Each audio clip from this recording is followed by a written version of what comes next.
বৃহস্পতিবার রাত 10টা 1 মিনিটে কাদের মোল্লার ফাঁসি কার্যকর হওয়ার পরপরই কুমিল্লা, ফরিদপুরের খাবাসপুর, চট্টগ্রাম নগরীর বিমানবন্দর সড়কে 4টি গাড়িতে আগুন দেয় বিক্ষুব্ধরা। রায়টা ঠিক হইল না, প্রথম রায় দিল মৃত্যুদণ্ড, যাবজ্জীবন, পরে রায় দিল আবার মৃত্যুদণ্ড, পরে আবার 12টা 1 মিনিটে ফাঁসি যাব।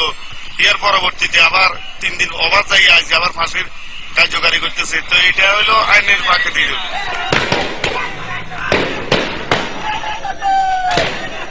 রাজশাহীর বিনোদপুরে জামায়াত শিবির কর্মীরা রাস্তায় পেট্রোল বোমা ছুড়ে বিক্ষোভ করে।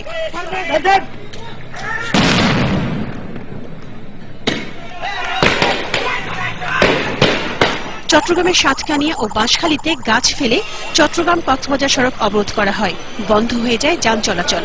ফলে 10টি গাড়ি নীলফামারীতে লক্ষ্যছবি এলাকায় 60টি দোকান ও সিরাজগঞ্জের উল্লাপাড়ায় আওয়ামী লীগ অফিসে আগুন দেয় বিক্ষুব্ধরা।